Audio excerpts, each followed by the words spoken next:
but you take Carpenter all the way home. And she's driving, she's like, I have no idea where I am. It sounds like your Starbucks is right there.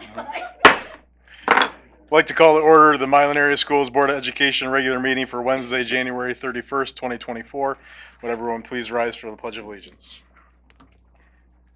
I pledge allegiance to the flag of the United States of America and to the republic for which it stands, one nation, under God, indivisible, with liberty and justice for all.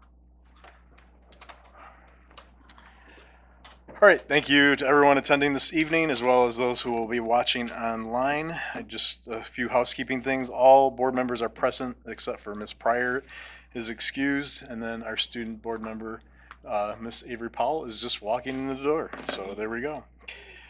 We will start with communications and community engagement. Public comments. Reminder, this meeting is a meeting of the Board of Education in public for the purpose of conducting the school district's business. It is not to be considered a public meeting. There are 2 times for public participation during the meeting as indicated in the agenda. When addressing the board, you will be asked to state your name. The board determines the amount of time granted to individuals or groups to speak. Each person shall be allowed to speak for up to 3 minutes. Board members may question speakers but are not obligated to answer questions or make statements or commitments in response to issues raised by the public. In general, such items will be referred to the superintendent for advisement, investigation, study, and/or recommendation, or designated as future agenda items for board consideration. Are there any students who'd like to address the board? Are there any public members who'd like to address the board? All right. Next up on the agenda, I need a motion to approve the minutes of the regular meeting of January 17th, 2024. Moved by Gutierrez. Support by Rosenleacher. It's been moved and supported to approve the minutes of the regular meeting of January 17th, 2024. Is there any discussion? Hearing none, it's been moved and supported to approve the minutes of the regular meeting of January 17th, 2024. Ms. Heike? Rosenleacher, Yes. Sislo, Yes. Farrow, Yes. Gutierrez, Yes. Heike, yes. Murray, Yes. motion carries 6-0. All right, next up in the area of board organization, I want to open a discussion in regards to the MASB Region 7 Board of Directors representative. This is the representative that will represent our Region 7, which includes multiple school districts beyond just the WISD.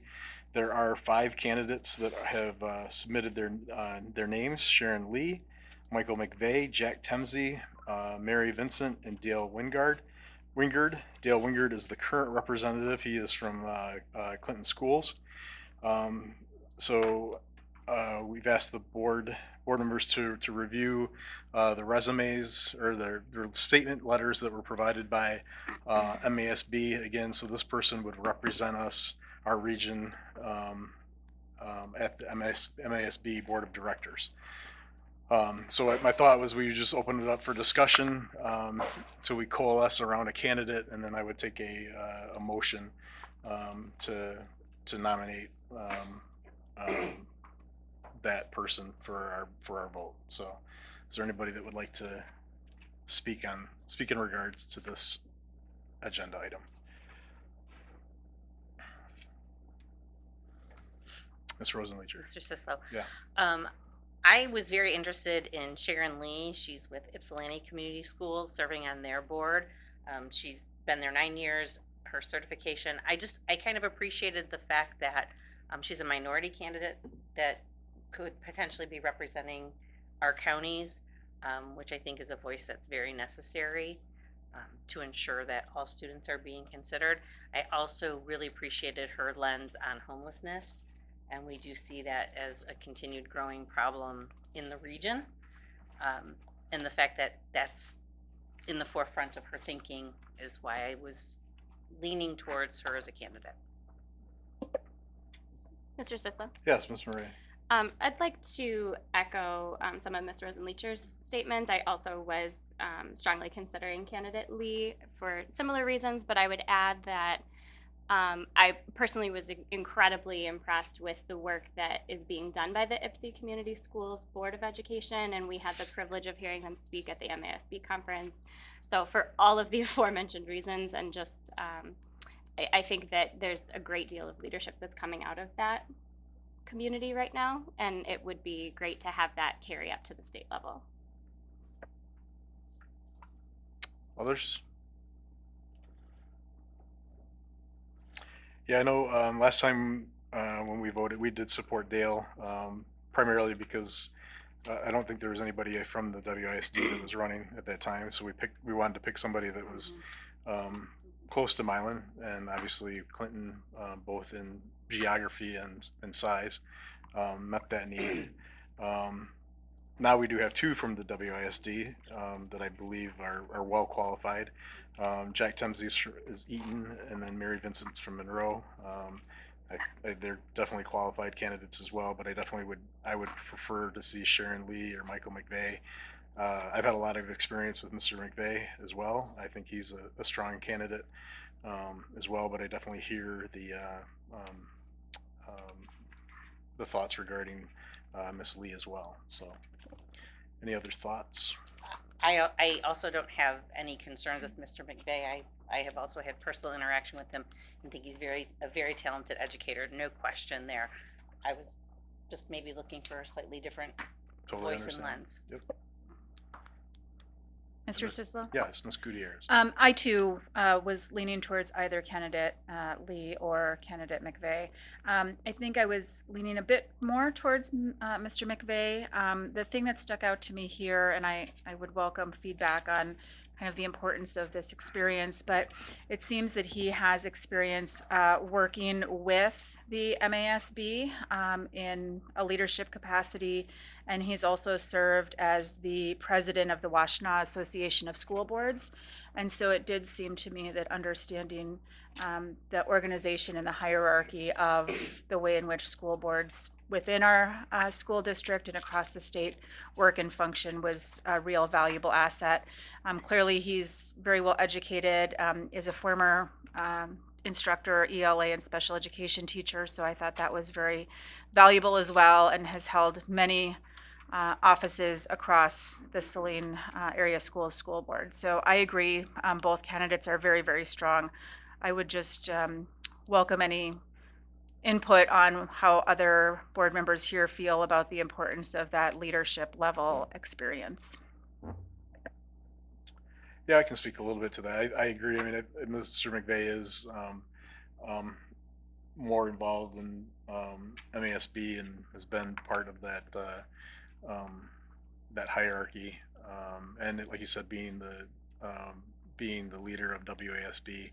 I'm not sure of the importance of that in representing our region in that area is a huge deal. But I think it's definitely an advantage. It's one of the, I mean, he's familiar with a lot of the folks and the processes and the things. So I mean, obviously in that regard, he would definitely have that experience. But I mean, obviously looking at Miss Lee, she has some of that experience as well. But administratively, yeah, I would agree with what in the line of questioning, your line of questioning.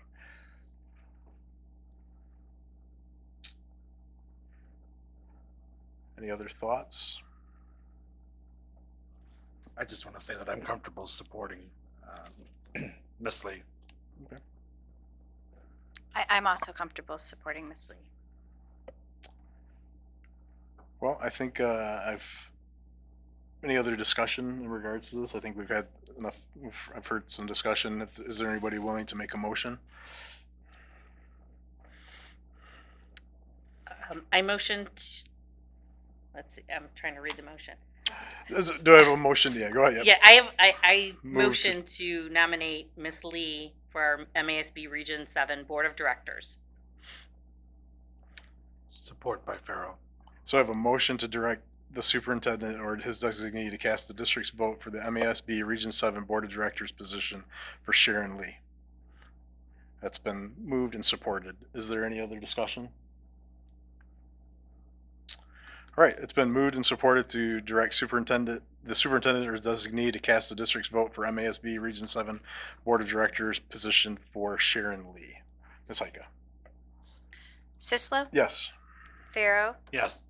Gutierrez? Yes. Heike, yes. Murray? Yes. Rosenleacher? Yes. Motion carries 6-0. All right. Next up is a change of date. I need a motion to approve the change of date for February 13th, 2024 regular meeting as detailed in attachment B. So moved by Murray. Support by Heike. So what I'm asking is to move the Tuesday, February 13th to Monday, February 12th. This is in regards to several laws that have been passed that go into effect February 13th that we need to be able, we need to make sure that we're in alignment and have votes on policies prior to February 13th. So we are asking to move that date. So any other questions or concerns regarding that? Mr. Sislo? Yes, Ms. Rosenlinger. I just want to be forthright. I will be unable to attend that date and change. I have prior obligation standing on Monday evenings. Thank you, Ms. Rosenlinger. Any other concerns or people unable to participate? All right, it's been moved and supported to approve the change of date for the February 13th, 2024 regular meeting as detailed in attachment B. Ms. Heike? Farrow, Yes.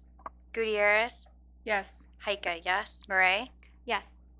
Rosenleacher, Yes? Sislo. Yes. Motion carries 6-0. All right, so our next meeting will be Monday, February 12th, 2024. Next up, in the area of our strategic plan in the area of academics and programs, we've asked Mr. Gearbaugh to give us an update on Reimagine Milan Area Schools 2024-2025 and beyond. Mr. Gearbaugh. Thank you. I appreciate the opportunity to kind of give you an update as to where we are as we work through this year, the transition. Just so you know, I will be giving the same update to all of the teachers on our professional development day on Friday. I'm going to each of the buildings. And so it works out very well that you get the exact same information that they get in the same week. So the slides that you see here tonight are the exact same slides that I'm going to use when I go to each of the buildings on Friday. So again, we're looking at 2024, 2025 and beyond, and how we are looking at reimagining Milan area schools. So the first thing, just a quick reminder that what we are talking about as far as building moves is that the infant and toddler program will move from Simons to Paddock. Second grade will move from Paddock to Simons. Fifth grade will move from Simons to the middle school. And adult and community education will move from the middle school to the high school. And so we're going to talk a little bit about each of these transitions and kind of where we are in preparing for that work. So again, this is the update I'll be giving on February 2nd to the teachers. The first thing is we have a lot of folks that are going to be moving rooms. We have nothing built in the contract that talks about compensating staff when they have to pack up their room and move. So I did put a proposal to the union just because we like to have conversations and talk about these things. It's nothing formal. It's not going in the contract. But we did come up with and decided that we would pay teachers who are moving their room in the same building $250, and teachers who are dealing with moving their room to another building $400. That's a set stipend. Each teacher will get that. And I'm not against possibly as we move forward looking at making that more formal, because we do have teachers every once in a while that move over the summer. And it is a lot of work to pack up a room and move. So they're going to appreciate this good news and that there's a dollar amount there and it's been determined. Looking at our staffing and moving, second grade, all of the staff that will be moving from Paddock to Simons have been determined. We've met with them, we've talked with them. Our plan right now, and I know this is a little bit out of order, and we have to do it in a certain order, is I'm giving you the week that we hope to have each of these groups move. So our big plan is that we move one group each week the first 3 weeks after we get out of school. We're working on getting a moving company selected. We used one for a move we already did. We might be looking at a different one. But we are working on getting those plans in place so we're ready to go so that we can get teachers relocated. So again, we'll be starting the planning for second grade. They're kind of one of the last moves, so we haven't quite gotten to them yet to have major conversations, but they have visited the building. They've seen the hallway they're going to be in. They know the rooms they're going to be in. Some of that work has been done. Fifth grade, the staff has been determined. Remember that right now we only have 4 fifth grade teachers, and next year we will need 6. We did have one third grade teacher and one fourth grade teacher who have volunteered to move to 5th grade and make that move. We're excited that we didn't have to force anyone to move or do any involuntary transfers. We put it out there. We had some folks really thinking about it. I think Mrs. Bookout moving to the middle school helped those. There were 2 people who were leaning really heavy about thinking about it, and the day after we announced Ms. Bookout's move, they emailed me and said, I'm ready to go, done, lock me into 5th grade. So the nice thing is we're not doing any involuntary moves. The staff that are going want to go. They will be the first move because they need to get into the middle school so that then 2nd grade can get into their space. And so we kind of got to stack these things so that they all happen in the right order. Preschool. The main classrooms at Paddock have been determined. They will be in what's now the 2nd grade wing. Makes sense. The 2nd grade's vacating that. It also has the entrance that faces the middle school, which will be really nice. It will allow, because sometimes our preschoolers are coming in for half day, or they just have a little bit different schedule at times, before and after school childcare, those things. So it'll be nice. That door already has a buzzer system on it into the classrooms. So that's the wing that they will be taking over. Classroom selection, like who's going to be where, is being finalized right now by Mrs. Kishiyama, who runs that program. The nice thing is this is going to put the infant room, the toddler rooms, the 3-year-old preschool, the 4-year-old preschool, which is GSRP, and ECSE all in the same hallway. So right now, if you don't know this, they're kind of a little bit in the 2nd grade, and then there's a room or 2 in the 1st grade and a room or 2 in the kindergarten, because they're just kind of wherever there are empty rooms. This will be really nice to have them all in one space. It will also give them all a classroom that has a bathroom in the classroom. Right now, some of our preschool rooms don't have that, and the 2nd grade rooms do, which has always been a little odd, but it's just the way that building design worked. They will be moving the week of the 24th, and we're really doing these moves quickly for a reason that we're going to talk about in a couple of minutes. The planning for their move has already started, and the licensing process has started. That's a big push for them needing to be in there. So if you don't know this, preschool rooms, infant toddler rooms are licensed by LARA, which is a totally different organization than MDE. Their process can be a 90-day process, and you're not allowed to have kids in the room until they've licensed it. So we need to get that ball rolling as soon as we can in June. Now that 90-day process, a lot of that is the planning and the requesting for it to be done. We're already started on that. We're already starting to fill out the paperwork. We're already starting to make those requests, but they won't come look at a room until it is totally set up the way that you're going to use it. So I will tell you, this is going to mean that we probably will not have some infant and toddler care over the summer, because we're going to have a few weeks where those rooms are in flux, right? We've got to get all the stuff from Simon's over there, get it all set up, design the way the room's going to be, and then they can come in and license it. So that's kind of our push to get these moves done, and the hard part is they're the last one in the order. So that's why we've really got to move quickly with 5th grade moving, 2nd grade moving, so that we can get preschool in. Adult and Community Ed has already moved. They are here at the high school now. We will be looking at a little bit of signage. They are using the upstairs of the wing that faces Redmond Road. And so they will come into that entrance right at the end of that wing. Mrs. Cox, the director's office, is the little study room that was at the end of that hallway. So when the students come in, they immediately are by Mrs. Cox. They will use the stairs right there to go up, and they are the 4 rooms on the end of that wing. The counselor's office is the upstairs study room. So we've got a staff person who has an office on each floor, but we probably need to get an adult and community ed sign of some type outside that door to kind of get that signage up there. They're getting settled in. Obviously, again, moving a classroom is a big thing to do, but they'll be ready to start, or they may have already started, I'm not sure, 2nd semester here at the high school. So talking about other staffing, just so that everyone's clear, special education certified staff, so our teacher consultants, our special education teachers, we've done all the review, we've looked at all the students, all the needs. There are really no changes that we will be making in those staff. They will all be staying at the buildings that they are at. The only thing that we will be doing is with 5th grade going to the middle school, they needed more support in the counselor / social work office. So we'll be adding a social worker, and we are going to need an additional TC for the 5th grade. And we have actually already, you hired that person at the last meeting. So that spot's already filled. We also believe that the social work position is filled. She's interning for us. She interned for us first semester. She's interning for us second semester. Mr. Smith has already talked to her about that role. It's going to be great because she's right now working with the 4th and 5th graders, and then she'll move up with them to the middle school next year. Special education paraprofessionals, we have one sitting here.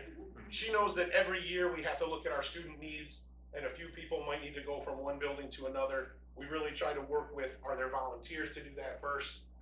Might there be a tad bit more of that because of a grade leaving Paddock and the middle school picking up a grade? There might be a little bit more of that, but that's just a normal process that we do in the summer, and we'll follow all the guidelines we followed in the past, and we'll really work with them to make sure. And I will be quite honest, every once in a while we get people that want to move. Right, if you think about this, if you've been at Paddock for a while and your student is now getting into secondary school and you'd like to keep the same schedule that your student has, every once in a while we have people that want to make that move. That's one reason they might volunteer. So again, we won't, we still have a need for parapros, so nobody's not going to have a job. It's just going to be, where are they going to be? In our instructional coaches and interventionists, Paddock and Simon's interventionists, we will have no change, so we'll still have the math interventionists, the reading interventionists that are there. We do have a decreased need for instructional coaching at Paddock. And the interesting thing is, it works out perfectly for Tracy Terrace, who was prepared to think about going part-time in the last few years of her career. And so she came to us before we were even talking about this and said, hey, as these changes start to happen, is there any way I could go to 80%? It actually works out perfectly for us, because then we don't have to have a coach that's split between 2 buildings and doing different things. So she's going to go down to 80% and service the grades that remain at Paddock. The coach that's at Simon's will stay there, and we are looking at, for 5th and 6th grade, adding a person that would be a half coach, half interventionist to provide some more reading support to 6th grade than we have in the past. Reading paraprofessionals, with Paddock losing a grade and keeping all of our certified interventionists there, we will no longer need the services of the 2 parapros who are in the reading intervention program, because we'll have more intervention hours to spread. We're not decreasing interventionists, and we have 1 less grade. I had met with those 2. They know that they have a job. It just might not be in a reading program. It will be in a different paraprofessional role. But they know that they have jobs. We're working with them. We're answering their questions. We're talking about that. At Simon's, we have 2 reading paraprofessionals. 1 will stay at Simon's, and 1 will go to the middle school to help support that interventionist coach for 5th and 6th grade. So all of these people have been talked to. All of these people know what's going on. A lot of this conversation about how we do all of this, we really involved our interventionists and our coaches and our principals to really talk about, where's the need, what's the need, how can we continue to support our kids as we make these changes. Facility needs. Again, the pre-K rooms at Paddock have to be licensed. That's why we're going to get that ball really rolling now and really hammer on it in June, so that we're ready to go come the end of August. Paddock will be looking at adding another GSRP room, so we will go from 3 to 4. We went from 2 to 3 this year. We don't know how quickly this is going to happen, but if you listen to the State of the State address by Governor Whitmer, she made it very clear that she would like to remove the entire income criteria now, which means free preschool for all 4-year-olds. I don't know if it's going to happen quite that quickly, but we know for sure they will raise that income level again. That's going to bring even more kids into that program. That's why you saw when I listed it earlier, we will really have a 3-year-old preschool, which is tuition based, and a 4-year-old preschool, which is GSRP. There really won't be a need for a tuition-based 4-year-old program, because why would you pay when you can get it for free? So We've already started talking with those staff and we're making those shifts. We are looking at staffing up to have a 4th GSRP room. And more than likely, we will add a 2nd toddler room. We've got a pretty lengthy wait list for toddlers. So there's a likelihood, and we have the space now that we're in that wing over at Paddock. Again, the more we can get in early, they learn to love our schools and they will stay until they graduate. So this is part of why we talked about this plan in the very beginning, way back, and you can see it coming to fruition as we start to finish up some of the work. We are going to look at some updated signage at Paddock, making the main sign a little bit more that it is a birth to 1st grade. We're still working on what the name might be. It's still gonna be Paddock. We just have to figure out what are the words that come after Paddock that make you realize that it's both an elementary school and a preschool. We also wanna look at a little signage that, because in the morning when the drive line is there, it's hard for preschool parents to get into that lot. So we're gonna have to figure out some signage of how we can help that work a little bit better. Signage, we might need to lower the whiteboards and some of the technology. All of the teachers came over and said we absolutely have to, and then it was kind of interesting. One of the teachers said, but these are the exact same height that our 2nd grade boards are at Paddock. He had measured the height off the ground. And so he's like, so if they're working there, so we'll see what that would take. If we get new technology at some point, we would absolutely put it lower for the teachers. We're gonna have to see what's behind it, what it takes, and what it might involve. At the middle school, the 5th grade rooms are emptied. And I put a timeline in place so that we kind of keep this ball rolling. Mr. Miller, our buildings and grounds director, has been doing a great job of staying on top of it. So the 5th grade rooms the adult community ed have been moved over. During this month, they are going to get those rooms completely emptied. They're moving a lot of those 5th grade desks, or 6. Those are middle school desks, the all-in-one chair desk. We're going to be moving those to some storage facilities because the 5th grade is going to be bringing their 5th grade size desks over.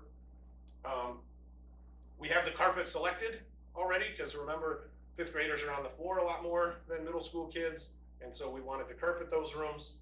It's really pretty reasonable. Each room is going to get carpeted for about $2,400, and it's in the carpet tiles that we've used everywhere else. The teachers were involved in selecting the tiles. They are complementary to the hallway tiles that we've been putting in over there. What I'm trying to get to in each building is we have a hallway carpet and we have a classroom carpet. And once that's decided, we don't ever decide again until they quit making that carpet. If we decide we want to carpet another room, then this is the carpet we use. If we're gonna redo a hallway, this is the carpet we're gonna use. There's a hallway carpet, there's a classroom carpet, that's it. So the 5th grade teachers were excited because they got to pick the classroom carpet for the entire middle school if we ever carpet more rooms. We want to have all of the rooms carpeted, painted, the room maintenance done, ready to go, so that as of March 29th, if 5th grade teachers start to box things up and say, hey, this was something I taught at the beginning of the year, they throw their classroom number on it. They already know what room they're going to at the middle school. They throw their classroom room and we just start moving stuff slowly. The maintenance people, hey, you got 4 boxes to go? Let's get them over there. Just start moving slowly so that maybe when we hit June, it's not as big a deal. It's just more the furniture than all of the teacher stuff. We do want to keep all of the 5th grade lockers in that hallway. So we are going to have to add about 50 lockers to that hallway. It'll probably be in the cross hallway that goes back to the space. We talked about moving some lockers because we have lockers that we're not using at the middle school right now.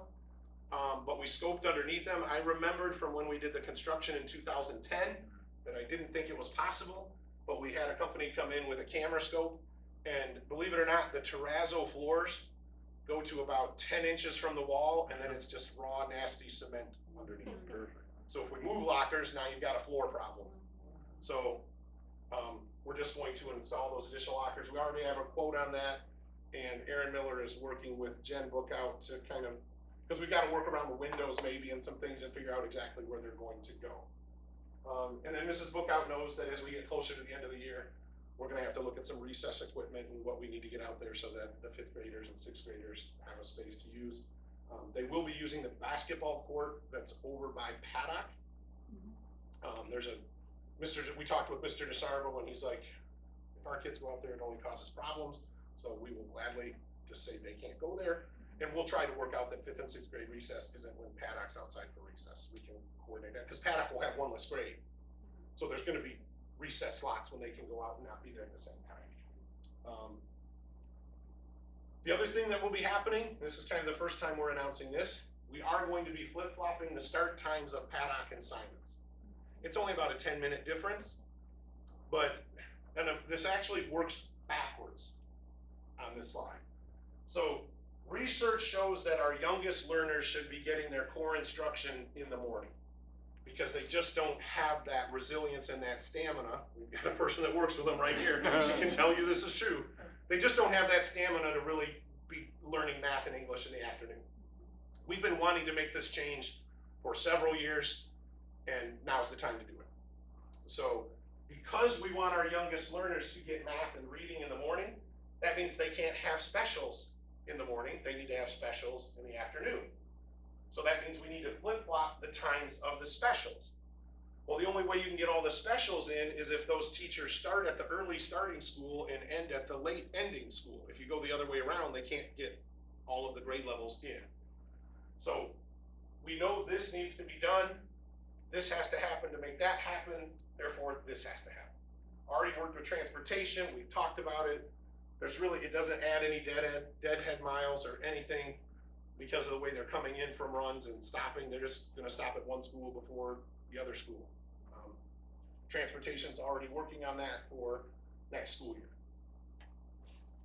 The last thing is, now that we have a Simons principal, Mr. DeSarvo and Ms. Schwartz will be working on that first and second grade transition, and Ms. Schwartz and Ms. Bookout will be working on that transition. We're going to get some open houses scheduled, really beef up the number of activities that we do, because it's 2 grades moving instead of 1.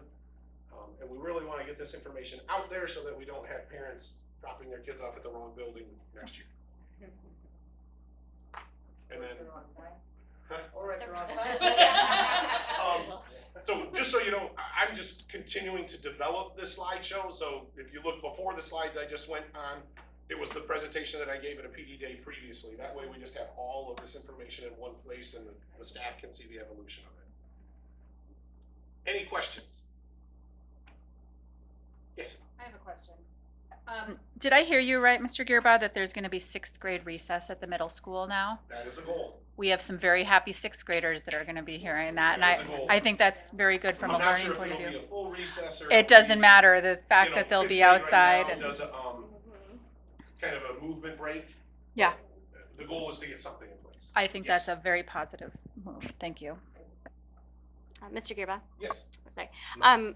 I just wanted to ask, where will the Milan local-based special education classroom that the WISD operates be located, or have they decided to? We Relocate that, or that may be another unknown? space that we are offering to them. Some of the higher ups at the ISD are going to come out and look at that space and decide whether they feel it's going to meet their needs. We have a bathroom that we can dedicate to them. We've got things set up. They're going to have to decide whether that meets their needs or not. We had looked at a couple of different spaces, but I truly believe we need to keep prime real estate for our students and our programs. And so in the end, we have a space for them. They can decide whether they like it or not. If not, they can look at locating in another school district.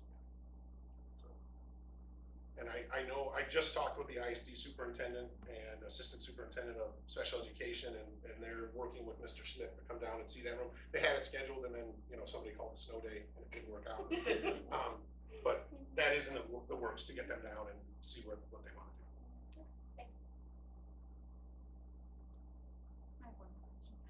to do. You had alluded several weeks ago when we looked at this that there might be some nomenclature change to the middle school in terms of defining 5th and 6th as one entity versus 7th and 8th.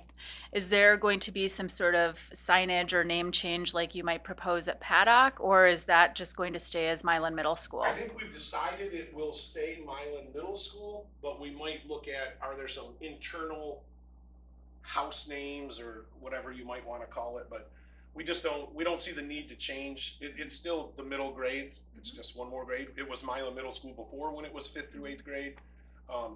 But there will be something we do to kind of help delineate that it's it's kind of two programs within a building. Okay, thank you. Mr. Giroux, Yes. I just want to confirm that if there are extraordinary expenses associated with any of these building changes, we're going to include that as part of a budget amendment, correct? Yes. Okay. Yeah. Thank you. And I can tell you right now, all of them, I'm going to say they're fairly minimal when you look at them in line of a $30 million budget. I can tell you the lockers are underneath the state bid requirement of $29,000. The carpeting is well under that. And those are the two biggest expenses right now. There's really, $10,000–$15,000 in some playground equipment for the 5th and 6th grade. I mean, there's nothing here that it's like $130,000. And if there is, I'm going to be bringing it to you because that's our policy. So right now, we've not run into anything yet that is even above the state bid threshold. Thank you very much. Yep, absolutely. I hope you see that we've done a lot of planning. We have kept the ball rolling. We're really trying to keep this moving. It's something we talk about at every administrative meeting. We're getting out and talking to the staff like I'll be doing again on Friday. And I had the principals involved in developing these slides because I said, what are your people chatting about right now? What's on their minds? What are their concerns? What questions do we need to answer for them? And so I kind of put a base together and then I called each principal and we went through and they're like, ooh, add this. I hear people talking about this. Let's make sure we talk about that. So I think I don't think there's anybody really uneasy, but we just want to keep sure that we keep giving them information and they feel comfortable with the process and how it's moving forward. Okay? Any other questions? Great. Thank you. Thank you, Mr. Gearbaugh. All right. Next up on our agenda, we return to communications and community engagement. Back to public comments. Are there any students who'd like to address the board? Are there any public members who'd like to address the board? All right. On to student board representative comments. Ms. Farrell? Upcoming events include the Milan High School Coming Home Dances this Saturday in the MCIS from 7 to 10 p.m. The last chance to buy tickets for the dances tomorrow during A and B lunch online, and students have the chance to earn free tickets to the dance by dressing in school colors or Milan gear on Thursday, or attending the boys and girls basketball games on Friday night. And the FAFSA Frenzy is being hosted by Miss Kaiser, and it's in the MCAS on February 7th from 4 to 7 p.m. There's going to be pizza and snacks and gift cards for students who complete their FAFSA. And congrats to the boys swimming team for their win against Tecumseh and the boys and girls bowling teams for their win against Riverview. Thank you. Ms. Powell? Just a reminder that Mr. Hall had sent out the spring sport signups, so students, check your emails. Even though some of the spring sports have already started their preseason conditioning and practices, just to get a head start on, the season. This coming, again, repeating Maya, this coming Saturday is our coming home dance. The theme is Valentine's. Seniors, another reminder, make sure to check your emails to place your diploma orders. That's a very important part of graduating. And to all the Milan area school 8th graders, I know you have a field trip coming up soon. I don't remember the exact date, but you are going to the Saline High School to check out the SWWC programs that we offer. And on behalf of all the SWWC Student Council, we are very excited to show you the programs and show you all that, the SWWC has to offer. Boys basketball went against New Boston Huron last night and unfortunately ended in a loss of 61-27. This Friday, February 2nd versus Jefferson High School for the coming home game at 7 p.m. at home. Tuesday, February 6th versus Airport High School at Airport at 7 p.m. Wednesday, February 7th versus Garden City High School at home at 7. Friday, February 9th versus Riverview at 7. Girls basketball, also Friday, February 7th February 2nd, versus Jefferson at 5:30 as a part of the coming home dance. I recommend you attend both of them. Monday, February 5th versus Airport High School at 7 p.m. I'm sure Miss Freight is going to be attending both of those, supporting both her Milan and Airport kids. Wednesday, February 7th versus Garden City High School at Garden City in the main gym at 6 p.m. Thursday, February 8th versus Riverview High School at Riverview at 7 p.m. Bowling, which has been having a great season, so I've heard. Friday, February 2nd versus Monroe Jefferson at the Lodge Lanes in Belleville at 3:15. Monday, February 5th versus New Boston Huron at Flat Rock Lanes at 3:15 p.m. Friday, February 9th versus Flat Rock High School at the Monroe Sports Center at 3:15. And Sunday, February 11th, is the New Lathrop Singles Challenge at the Colonial Lanes at 8 a.m. And boys swimming, Saturday, February 3rd, is the Monroe County Meet at Dundee at 10 a.m. Tuesday, February 6th, is the Detroit Country Day in Trenton at 6 p.m. And Wednesday, February 7th, versus Carlson at 6 p.m. And I believe that's here, or I don't know. It didn't say, so. And I tried to find something on hockey, but again, there wasn't anything on the schedule that was posted, so that is all. Thank you, ladies. Appreciate it. Next up is Assistant Superintendent comments, Mr. McMahon. Yeah, thank you. I would like to officially welcome Christy Schwartz to Simons Elementary as a principal. I wasn't here last meeting. It'd be good to have her on board. She's excited and full of energy and can hit the ground running. I know her and Tanya have done a lot of planning already and getting ready for the PD day on Friday. But I also want to thank the staff at Simons. They really stepped up. Brian and I did our best to be there, and we covered, and we've been there quite a bit. But they did a great job of just holding the fort down and taking care of the kids best they can. And everybody over there, all staff, have stepped up, so we appreciate that. A quick assessment update. The winter NWA is nearly complete. We had some interruptions with snow days, so it's been stepped back a little bit, but we're almost done. As soon as we get that done, I'll get the data compiled and shared to you in the old requirement that we're still going with. So the deadline's loose now, but hopefully by the February board meeting, the first one, I'll have some data to present to you. And we've already started planning for the spring tests. The pre-ID process, the materials ordering, it's already underway. The required trainings will be released soon, and I just emailed all of our testing administrators in the buildings, and they're running with it, so we're in good shape there. Quick grant update. There's been a bunch. This grant world has changed drastically the last couple of years, but really this year. So we have now, we've been approved in Section 23G. It's the Michigan Welcome Kids or Get Kids Back to School grant. We were actually approved for $240,000, and then we've submitted a budget. We're going to cover 2 years of math intervention. It's a continuation of the 98C, which funded the math intervention at Simons. We're going to continue that for 2 more years, assuming we get approved for the budget. The money's already been approved. We finally know the money. Section 35A5, we've had that for a number of years. That's the literacy coaching grant that the ISD approves. They do the paperwork for us. We funded the literacy instructional coach at Simons with that. We're transferring that because of some new grant requirements to be the Paddock instructional coach. It's just a matter of who's back funded, but that's about $50,000. We get that approved. 2 new grants this year, Section 61C and 61S. They're both related to ag science.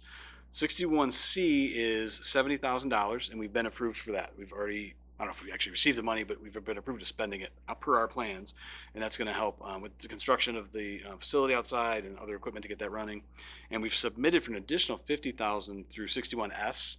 Ryan Rowe at the ISD, he was the SWWC director. He's now at the ISD running CTE programming. He's helping us get that grant. That's through Eaton, RISA, they're the fiduciary, so it takes a little time to get that, but hopefully in March we expect to get that money, that $50,000. So that's great. That's $120,000 going towards ag science and CTE. And 97J is a new one. We just submitted. It's for screening tools to help students, essentially. So I submitted for 3 years for an SEL assessment called the DESA. So it's a screener that all kids would go through to sort of identify those with any additional challenges beyond academic. And then also a new software called Munetrics. It's not new, but it'd be new for us. And it would help with attendance data, discipline data. It's like an early warning signs indicator. So we got quotes for 3 years. We submitted. I asked for $60,000. We have no idea what we'll get or if we'll be approved. But it's submitted, so we got that out there in time for the deadline. And the consolidated app, the revisions are due soon. I think we're done with them. Krista does a lot of that in the budgeting backside for Title I, Title II. And Title III, I'll be getting to the ISD shortly. And Section 41 was submitted for about 14,000. That is, it's bilingual. We use it interchangeably with our EL program. It's a lot of the same students. And so we've submitted, we have about 5,000 or 6,000 in carryover and 6,000 or 7,000 in new money that you have to spend the carryover first because you lose that if you don't spend it. So we got that fully budgeted. And then Title III is kind of the same category, and that's another 6,000 to 7,000. We'll see. Tomorrow I'll dig into that one and find out, but we're getting that done soon. That's it. Yeah, it's different. It's different now. We're Thank up you, to speed. Mr. McMahon. Yeah, Mr. Gearbaugh and I attended the WISD legislative meeting, and he definitely brought up the point to our legislators in regards to all these grants, which potentially are one-time funding type things, and it seems that those are somehow replacing the pure, could be replacing per pupil funding. So we appreciate you staying on top of those and getting that funding, and Brian did let our legislators know that those things need to be, they can't be these one-time things. They need to be included, or we need to know that they're going to be extended because there's programs around them. So Yeah, I've had a chance to speak to some legislators as well. We're trying to express the fact that the communications lacks, the systems that the MD is putting in place for us to access the money is lax. And in some cases, we're submitting grants, and then they're coming out and saying, well, you can use this grant for this. It's already been submitted. So there's some crossfire there. And I'm really concerned about the equitability of funding, because if they're formula grants, it doesn't matter where you're at. If you get the application in and you have this many kids, you get the money. And sometimes other districts have higher needs than some. And so they're doing their best, I know, but we're chasing our tail a little bit. But we're keeping up as we can. So. Sincerely appreciate it. Now on to superintendent comments, Mr. Gearbaugh. Thank you. Just a few things this evening. First, I was able to attend the Milan High School bowling team bowl-a-thon on Saturday, January 20th. I just want to say the team, the parents, the coaches did a wonderful job of hosting the event. We take over the entire bowling alley, and the team just does a great job with it. I will say I kept both of my games. I bowled over 100. That's the first time I bowled. That's the first time I bowled since last year's bowl-a-thon, so it wasn't pretty. But the big announcement is, for the first time in 32 years of me buying 50-50 tickets, I won the 50-50 draw. I am still way negative after 32 years of buying 50-50 tickets, but I almost fell over when they called my ticket number.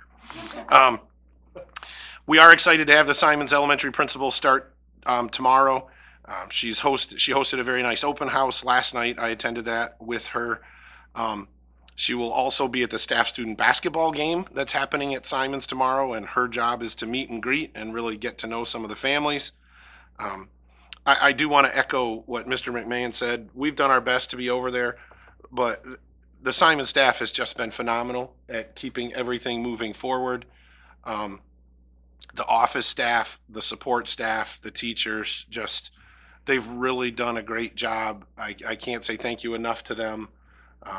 I know they're excited. They've already met Miss Schwartz. She came in for a half a day, and it worked out perfectly. It was the day where they were doing their grade level meetings. So she was able to go to each of their grade level meetings, and she got a little bit of time with them in groups of 5 or 6. I was there for a few minutes of that, and parapros were popping in and saying hi. And so it's just really exciting to see them welcome her and really move forward. I hosted a session of the new teacher orientation series this Monday, the 29th. We covered numerous topics, including classroom management, teacher evaluations, work-life balance, data usage, certification renewal, professional development, and the Milan area schools mission, vision, and belief statements. So we had a packed agenda. We meet for 3 hours and I provide dinner.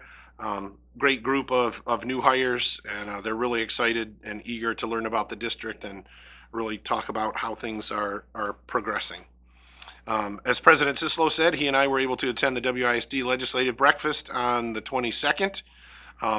I did, and this was a sentence I already had written, but I did ask the legislators to move quickly on the budget process and to highly consider moving many of the grants into the base student foundation. As you have heard, the burden put on school districts, and in this district, a lot of that burden has been shouldered by Mr. McMahon. It's just a lot of time and effort going in to get money that if they just put it in the foundation allowance and let us use it, we would be doing the same things. I know that might not be true in every district, but we're going to fund those math interventionists, those reading interventionists, the coaches, those things that we know our students need, the mental health supports, those things. It's just a lot of time on Mr. McMahon's plate to keep up with these. And it would be so much easier if they would put them into the foundation, and then we know they're going to continue. We don't know right now if any of these grants are going to continue. And we have a lot of great programs going on that our community is not going to be happy with if we have to end them. I don't want to end them. But with the amount of these grants, to move those positions into the general fund would be incredibly difficult to do. And so I'm really stressing to the legislative group that they need to move quickly on the budget. I will tell you, I then heard at my conference last week that that's not likely. Partly because we have a House that is 50-50, and so they're just going to sit on their hands. There's probably not going to be a lot coming out of the House in the next couple of months. We have one senator also that's running for, I think, a federal position, and that could then balance the House or the Senate. So they did say that they assume they will have the budgets done by July 1st. I said that's not early enough. And of course, I just keep needling them. So I will continue to do that. That's all I have for this evening. Thank you.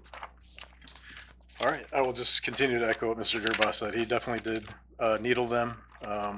The answer that I heard is that the same, that they don't see an increase in their in the date that they'll put it out there. They did say that, and more than likely the per pupil funding will remain stagnant. More than likely was the other thing that they indicated. So.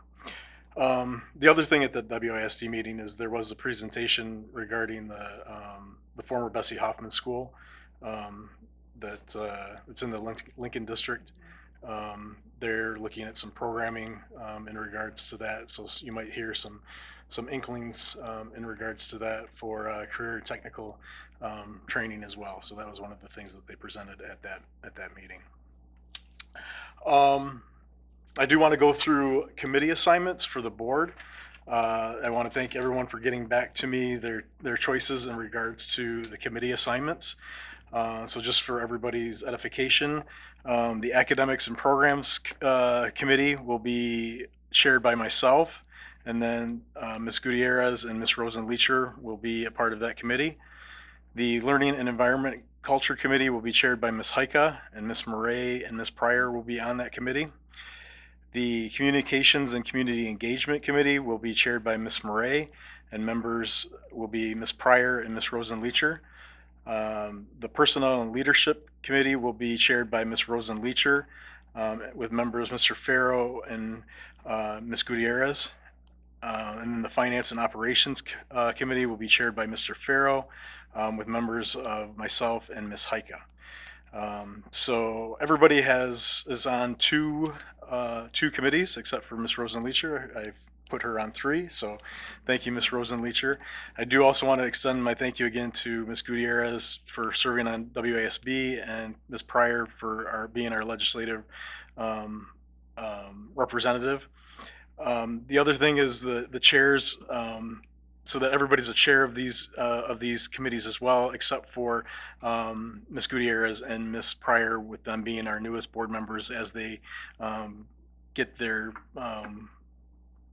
experience and their feet wet in board service, obviously, they will continue to represent and be eligible for the chairs of these committees as well as executive office positions on the board. So thank you so much. I appreciate it. We'll get these updated on the website, and then we'll go from there with the committees.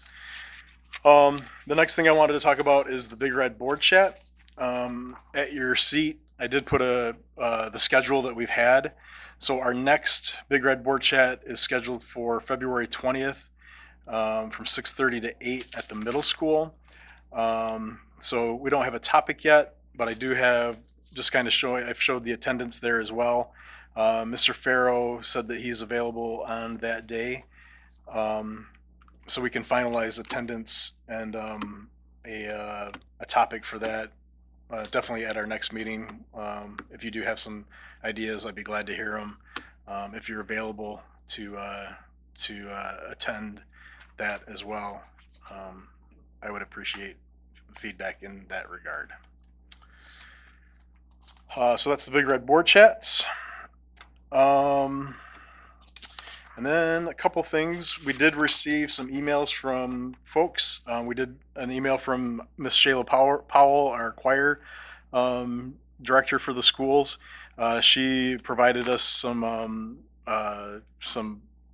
information regarding the Michigan Music Conference being off to a great start with performances from Michigan School Vocal Music, the 6, 7, and 8, 9 honors choir. So congratulations to Aurora Barnier and Megan Helfen. And they're in 9th grade, Jackson Mullins in 8th grade, and Ryan D. Johnson in 7th grade. So we thank Ms. Powell for letting us know, and congratulations to those folks for being in the honors choir. In regards to Ms. Powell speaking about hockey, we did receive an invitation from a parent to attend some of our hockey games. For those of you who don't know, we participate in a co-op with Huron High School in Ann Arbor. Since we don't have enough players to form our own team, our athletic department worked out a co-op with Huron High School, where there are 4 of our students that participate in that on that team. They even wear an M on their helmet, so to help recognize. Everybody on the team wears an M on their helmet. So they do have some upcoming games on February 3rd and February 7th, and that's at the Ann Arbor Ice Cube that's over there behind Target in Saline. So I did attend. They had a teacher appreciation night on January 26th against Bedford. It went into overtime. They won 4-3, so that was very exciting. And they the 4 mile and Earth. Let me see. Is there? I'll make sure I'm not missing anybody. Three of the Milan students invited teachers, and I just want to read this because, again, these teachers took time out of their evening to go be with the students. It was cool. They loaned them a Huron jersey that they wear, and they go. They're recognized on near the ice during one of the breaks. So Brady Brown, he recognized Mr. Kraft. He said he chose Mr. Kraft because he inspires me to work harder. He is funny and he interacts with his students. Alex Hamden chose Mr. Hoskins, varsity football coach and English teacher. He said, Mr. Hoskins has taught me a lot about how to be a better person along with being a better athlete. He has shown me how to be a part of a team, but also how to be a good teammate. He's always been a great role model for me. He taught me that performing on the field or in the classroom is not enough. You have to do your best no matter what you do. You have to look like you want to be there and like you are supposed to be there. And then we had Xavier Kafish recognize Mr. Adam Gillis, school health and leadership teacher. And he said he really knows how to make learning fun. He is a very good teacher of both subjects. He has taught me a lot about being kind and about having fun while getting a good education.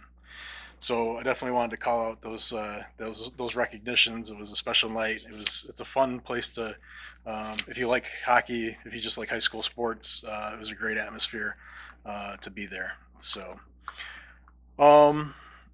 And then, let me see, make sure I do have everything. My last thing would be the board self-evaluation.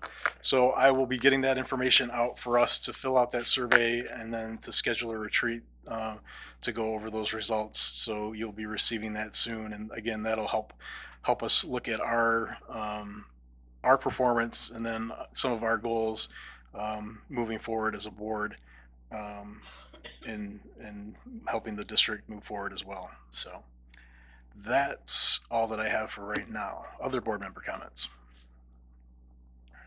Mr. Sisler? Yes, Mr. Farrow. I just, with regard to the Academics and Learning Committee, I'm hoping that that committee will be able to address the Harkness estate donation. I think there's $50,000 that are intended for scholarships.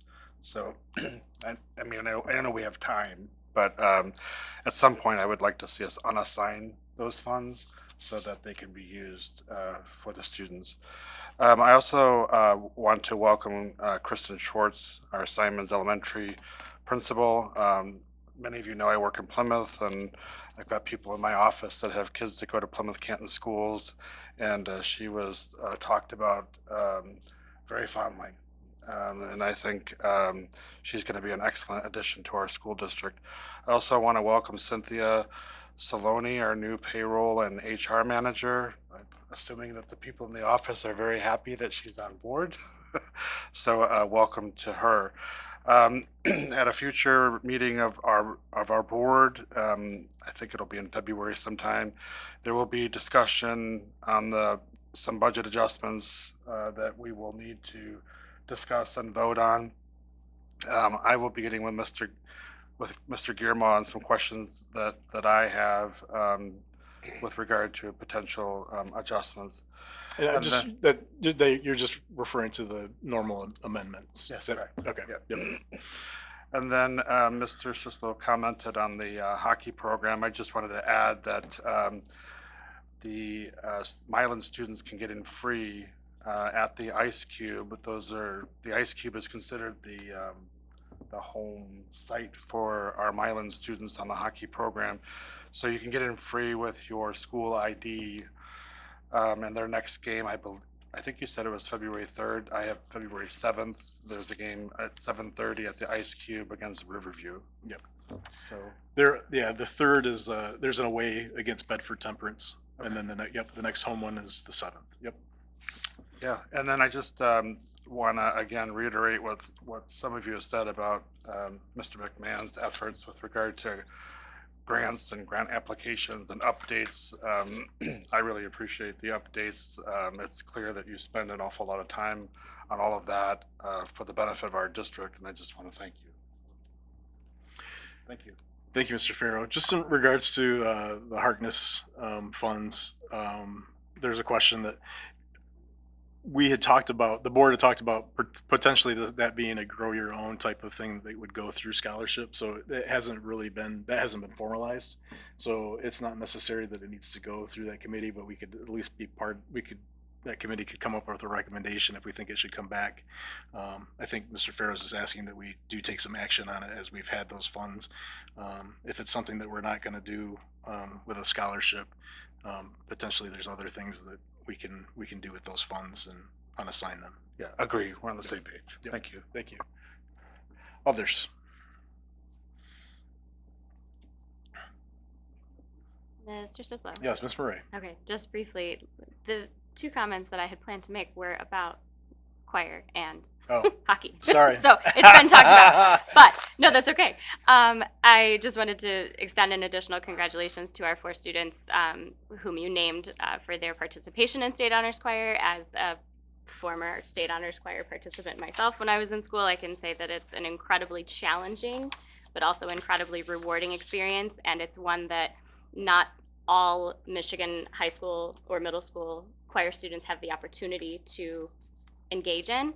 And so I want to thank Ms. Powell for her dedication to making that possible for our students and preparing them, because you can't just show up to State Honors Choir and sing. It's an incredibly rigorous experience. So it's really amazing to see that we have not just 1 or 2 students, but 4 students who are representing our school in that capacity. And then just an additional note about our student musicians. I just want to wish them the very best as they prepare to head to the MSVMA District Solo and Ensemble, which is this Saturday. So they always, they never fail to impress and bring home outstanding and exceptional ratings. So I'm excited to see what they do this weekend. And yeah, I'm going to try to get to see the hockey game. It's a little confusing because although they play at the Ann Arbor Ice Cube, it's not necessarily It's not always home. Right, Right. exactly. Because our students actually play on Wednesdays and Saturdays, but on the 7th, which is a Saturday, and then the 10th, which is a Wednesday, or no, I have it backwards. But anyway, February 7th, February 10th, February 14th are all home, and they're all at Ann Arbor Ice Cube. So whether or not our team is home or away, they have 3 very accessible opportunities to go see and support our students. So I plan to get to 1 or more of those if I can. So that's all for me. Thank you. Awesome. Thank you. Others? Mr. Sislo? Yes, Ms. Gutierrez.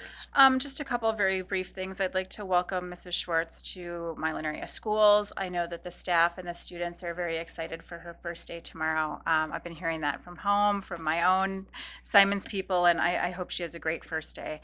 And then I just want to extend my deep appreciation and thanks and amazement at the work the administrative team has been doing in the Reimagining Milan area schools. I think the presentation tonight, Brian, was really fantastic. Thank you for keeping the board and the community and our staff so well informed.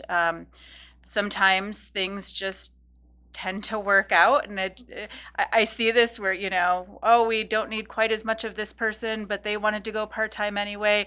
It just feels right, like this is just making sense. And I hope that with continued conversations with our community, as you have been doing, we will continue to see what a positive step this is for Milan area schools. And so kudos to you and your administrative team. I really, really appreciate it. Thank you. For sure. Echo that. Mr. Sislo. Yes, Ms. Heike. So I do also want to thank Mr. McMahon for all of his hard work. The amount of work that you do, it's incredible, and this is on top of all the other stuff that you do for us. So thank you very much. I also want to welcome Mrs. Schwartz to Milan area schools. I have an acquaintance who lives in the Plymouth Canton School District, and she Facebook messaged me this week lamenting the loss of Mrs. Schwartz to Milan. So I am very excited to see how this transition works, and I'm excited to see her coming here. To Cassie and to Ms. Pryor and Ms. Murray, we have a lot of policy work that has to get done this year. So look for some emails from me, and we'll divvy it up, and we'll come up with a plan to get through it all. So thank you, everyone. Any others? All right. With that, I do need a motion to enter into closed session pursuant to Section 81C of the Michigan Open Meetings Act for the purpose of negotiation strategies. Moved by Farrow. Support by Heike. It's been moved and supported to enter into closed session pursuant to Section 81C of the Michigan Open Meetings Act for the purpose of negotiation strategies. Just so everyone knows, this is the last order of business. There will be no other business when we return to open session except for adjournment. So is there any other discussion? Hearing none. Ms. Heike. Gutierrez. Yes. Heike, yes. Murray. Yes. Rosenleacher. Yes. Sislo. Yes. Farrow. Yes. Motion carries 6-0. And we are going into closed session at 8:08 p.m.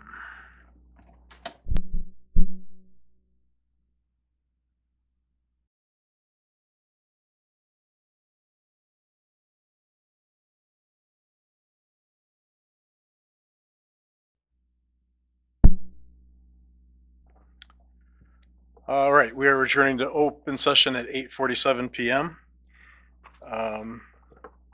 Any other business? We are adjourned at 8:48 p.m.